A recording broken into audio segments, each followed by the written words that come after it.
Hindi cinema की वो actress जिसको बॉलीवुड ने नाम दिया द लेडी इन वाइट, एक ऐसी एक्ट्रेस जिन्होंने दुनिया की परवाह नहीं की और आज से 50 साल पहले भी ऐसे बोल्ड सीन दिए कि देखने वाले भी हैरान रह गए। वो खूबसूरत होने के साथ एलिगेंट और डिसेंट नजर आती थी और पर्दे से ज्यादा असल जिंदगी में उनकी खूबसूरती की चर्चा हुआ करती थी। लेकिन क्या आप जानते हैं कि बहुत कम उम्र में उन्होंने दुनिया भर के कई देशों का भ्रमण भी कर लिया था और उनके चाहने वालों की लंबी लिस्ट भी है। और आप क्या जानते हैं कि इंग्लैंड की तालीम हासिल करने और फराटेदार अंग्रेजी बोलने वाली ये एक्ट्रेस महज 5 साल की उम्र में एक दिग्गज एक्टर की फैन बन गई। और hello guys, welcome back to my channel. और आज हम बात करेंगे एक ऐसी एक्ट्रेस की जिसने 5 कथित अफेयर्स की और शादी भी की जो ज्यादा दिन टिकी नहीं और फिर पति से अलग होकर जीवन भर तन्हा जिंदगी गुजार रही हैं। 60 और 70 के दशक की ये एक्ट्रेस फिल्म इंडस्ट्री में आते ही छा गई थी। तो कौन है ये खूबसूरत अदाकारा?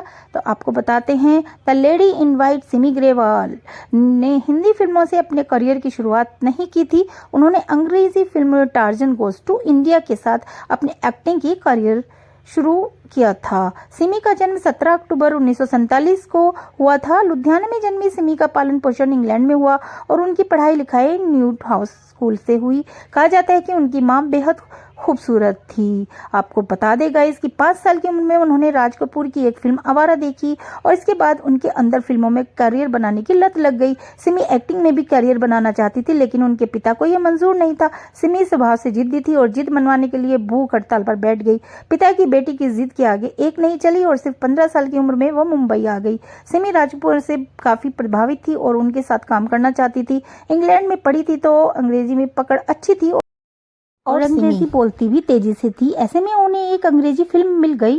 फिल्म का नाम था टार्जन गोज टू इंडिया। ये फिल्म तो कुछ कमाल नहीं दिखा पाई लेकिन सिमी की खूबसूरती मेकर्स की आंखों में बस गई। फिल्म तो मिल ही रही थी लेकिन या तो बी ग्रेड की या फिर अच्छी फिल्मों में साइज रोल। इसी बीच उन्हें सबसे बड़ा ब्रेक मिला फिल्म मेरा नाम जोकर के साथ।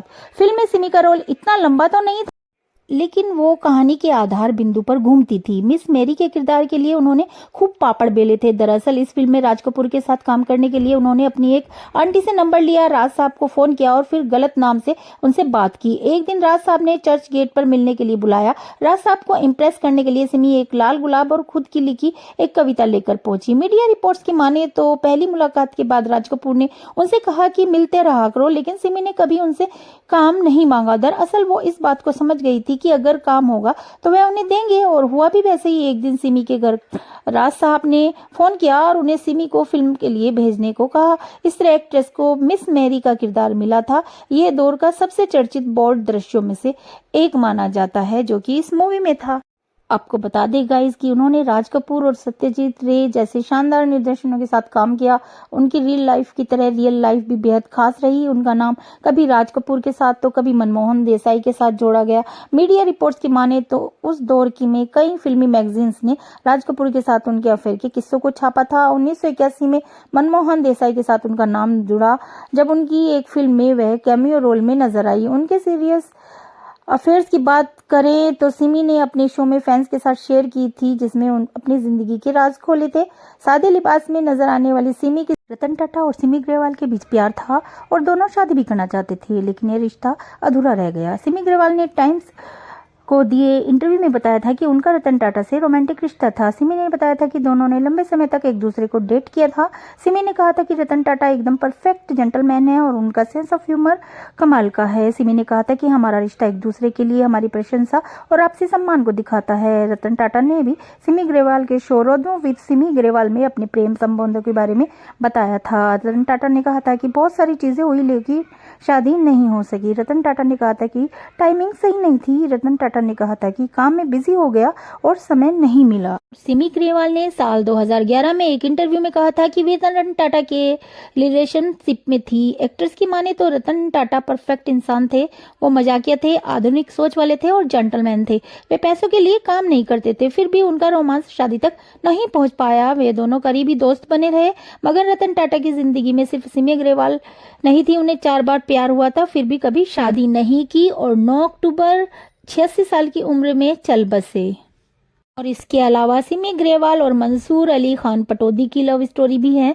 सिमी ग्रेवाल और पूर्व क्रिकेटर मंसूर अली खान पटौदी के बीच भी रिश्ता रहा था। कई रिपोर्ट्स में कहा गया कि जब मंसूर अली खान की जिंदगी में शर्मिला टैगोर की एंट्री हुई तो उन्होंने सिमी को छोड़ दिया। सिमी ग्रेवाल एक मशहूर अभिनेत्री, निर्देशक, निर्माता और होस्ट हैं। उन्होंने मेरा नाम, जोकर, दो बहनें, कर्ज, एहसास, कभी कभी जैसी कई फिल्मों में काम किया है। और इसके बाद सिमी की जिंदगी में आया वो तीसरा शख्स जिसने सिमी को अपना हमसफर बनाया। 1970 में रवि मोहन से उन्होंने शादी कर ली। गाइस, सिमी ग्रेवाल और रवि मोहन की शादी महज 3 साल ही चल पाई, ये रिश्ता टूट गया।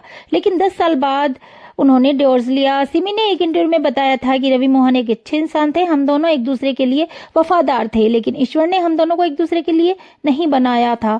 हम अलग हो गए, लेकिन आज भी उनकी फैमिली के करीब हूँ। सिमी ने खूब पैसा भी कमाया, लेकिन एक अफसोस है, खूबसूरत और बिंदास एक्टर्स के पास न पैसे की कमी है न शोहरत की, और इस उम्र में भी सिमी के पास सब कुछ है और कुछ भी नहीं। कहने का मतलब है कि उनके पास औलाद नहीं है, वो सुख उनको प्राप्त नहीं है। सिमी को बच्चा न होने का अफसोस रहता है। फिल्म फेयर को दिए गए एक इंटरव्यू में एक्ट्रेस ने बताया कि मेरी जिंदगी का सबसे बड़ा अफसोस है कि मेरा कोई बच्चा नहीं है। मैं एक बेटी गोद लेने वाली थी, सब कुछ हो गया था। मैं एक अनाथालय गई जहां एक बच्ची मिली, उसके घर वालों ने रेलवे स्टेशन पर छोड़ दिया था। नियम के हिसाब से मुझे उसकी फोटो न्यूज़पेपर में छपवानी पड़ी। 3 महीने तक किसी ने बच्चे की सुध नहीं ली, लेकिन जैसे ही मुझे उसकी कस्टडी मिलने वाली थी, बच्ची के माता पिता सामने आ गए और मेरा दिल टूट गया। गाइस, बता दें कि सिमी ग्रेवाल हिंदी ही नहीं बल्कि बंगाली और पंजाबी फिल्मों में भी काम कर चुकी हैं। सुभाष घई के साथ कर्ज फिल्म करने के साथ ही सिमी ने बॉलीवुड को अलविदा कह दिया और अपने talk show resins with Simi Grewal से अपनी खास पहचान बनाई। गाइस, सिमी ग्रेवाल का रिश्ता फौजी परिवार से है। उनके दादा कैप्टन केहर सिंह ग्रेवाल को ब्रिटेन की महारानी क्वीन विक्टोरिया का एडीसी नियुक्त किया गया था, जबकि पिता ब्रिगेडियर जेएस ग्रेवाल भारतीय सेना के 19वें कमीशन अधिकारी थे। उनके मामा भी बड़े सैन्य अधिकारी थे और उनकी मां दर्शी भी बड़ी सोशलिस्ट थी। जयपुर की मशहूर महारानी गायत्री देवी और उनका जनरल करियप्पा जैसे उनके मित्र हुआ करते थे। सिमी की एक छोटी बहन भी है, अमृता। माँ के बाद सिमी की जिंदगी में सबसे ज्यादा रोल अमृता का ही है। और जैसे कि बताया, लंदन में स्कूलिंग हुई उनकी और फिल्मों में काम करने का शौक चढ़ा और कई स्टूडियोज के चक्कर भी लगाए उन्होंने, फिर भी उन्हें फिल्म मिली तो वो फिल्म थी राज कपूर की आवारा, जो कि ऐसी फिल्म थी जिसको कोई भी भुला नहीं सकता। यहीं पर आपको ये बात भी बता दे गाइस, 2008 के मुंबई हमले के बाद सिमी ग्रेवाल के बयान के चलते काफी विवाद भी हुआ था। बाद में उन्होंने माफी मांग ली। दरअसल महालक्ष्मी रेस कोर्स के पास जो स्लम बस्ती है, वहां उन्होंने हरे झंडे लोगों के घरों पर देखे, छतों पर देखे। उन्होंने एक टीवी शो में बोल दिया कि इस्लाम पाकिस्तानी झंडे लहराते हैं और फिर बवाल हो गया था। बाद में उन्हें किसी ने बताया कि ये पाकिस्तान के झंडे नहीं बल्कि इस्लाम से जुड़े हैं, तो उन्होंने माफी मांग ली। और अंत में गाइज हम यही कह सकते हैं कि सिमी ग्रेवाल एक भारतीय अभिनेत्री, निर्देशक, निर्माता और टॉक शो होस्ट हैं। वे अपने काम के लिए कई पुरस्कारों से सम्मानित हो चुकी हैं।